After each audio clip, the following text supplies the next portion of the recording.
Tonight's Monday Night Raw card is looking absolutely insane. Yeah, so that was probably one of the worst Raws of 2025. The card actually looked kind of promising, but just the matches and the promos and the segments just weren't hitting for me. Because I thought the AJ Lee promo was going to be like great, but AJ just doesn't have it yet on the mic. I don't know, it felt like it was missing something. I couldn't tell what it was, but it just kind of felt off. But at least we have WrestlePalooza announced, and the point where Punk came in and where Rollins got in the ring, that was a really cool part. How AJ stepped in front of the IC title, I loved that part, and I think that was probably the best part of that segment. But the overall show, I just could not get behind. But the only thing that I did like about this show, besides the AJ Lee part, was the opener. Jay and Jimmy coming out there, and the Bronx coming out there as well. Then we get a vintage Usos. I loved that promo, and it really dates you back to whenever they used to be a tag team. If that ain't prime Usos promo work, I don't know what is. But now it deals the question, will the Usos stay together? Because in the main event, we had LA Knight versus Bronson Reed. But Jimmy came to the aid of LA Knight. Then we had to see Jay come to the aid of Jimmy. But then we saw Jay spear LA Knight, and Jimmy have a really confused look on his face because he thought that he was going to leave the arena. So now everything's just fully getting switched up. And last night I was really going to try to find a reason why Jay would be able to not stick with Jimmy, but I really can't find one. I just personally think that's the best option for Jay Uso right now. But then later in the show, we had a really promising match and promo from AJ Styles and sort of a pipe bomb. AJ says that he doesn't have Luke Gallows, Carl Anderson, or Michin by his side anymore, and there's somebody that does not want him here. I don't know a single person that doesn't like AJ Styles, but if there's somebody in the back, they need to get out the locker room. Here comes the sun, here comes the sun, I say it's alright. But the match had me a bit skeptical. El Grande Americano comes out and has a new theme song. Then it looks like we see a completely different person under that mask. It did not look like Ludwig to me. I don't know, the skin tones weren't matching up. But now what's next for Styles? Do we see Styles go and maybe win a world championship? We know the clock's ticking. He's got until February 2026 until he keeps going. And if they don't re-sign him, then that's just going to be the end of the road here. But at the same time, what do you do with AJ? We thought the time was going to be the IC title this past week, but it wasn't. So now what do you do? Dominic's going in with the IC title and potentially winning the Mega Championship against El Hijo del Vikingo at Worlds Collide this Friday. So what do you do to stop Dominic of that title? Because right now he's the best thing for it and nobody can deny it.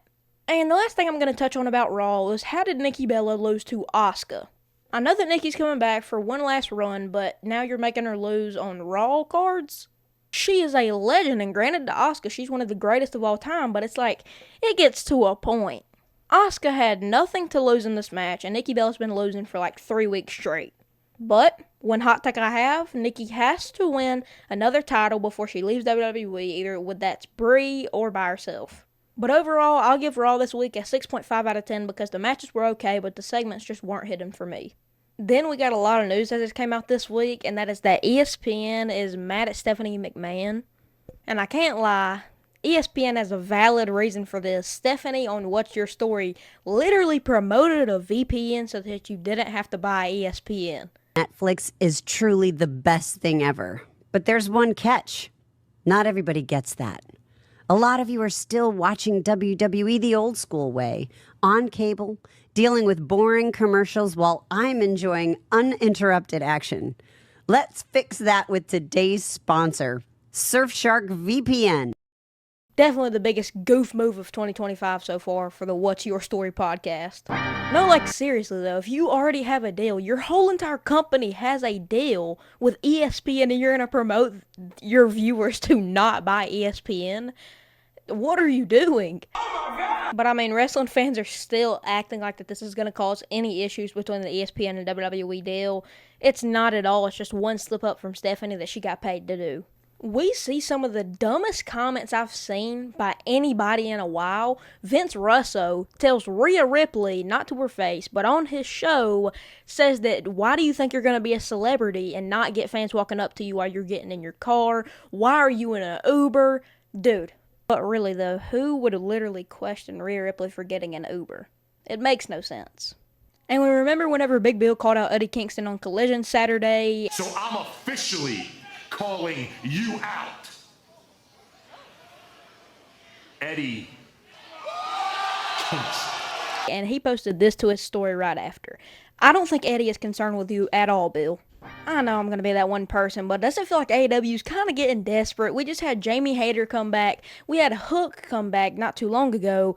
Now we're having Eddie Kingston come back. We had Riho come back. Everything's kind of coming full circle for AEW, like I said in the last video. All the injuries of people that got injured last year are coming back now, and it's feeling really good to watch AEW. Y'all are probably looking at me like I'm absolutely crazy because y'all seen the reports. AEW's at its lowest right now. The show sucks. And then y'all just agree with everybody else's opinions. I know. I listened to a lot of reports. And, I mean, too many because I had so many reports wrote down in my book that I was going to say here on this video and talk about. But I researched a little bit more before I did this video, and half of them are completely fake. Just one piece of advice, the fake news reporters of pro wrestling are really starting to come up now and get followers, so you're going to be seeing them a lot more. So get about 2 or 3 people that you actually trust and post real news and only listen to them and not nobody else.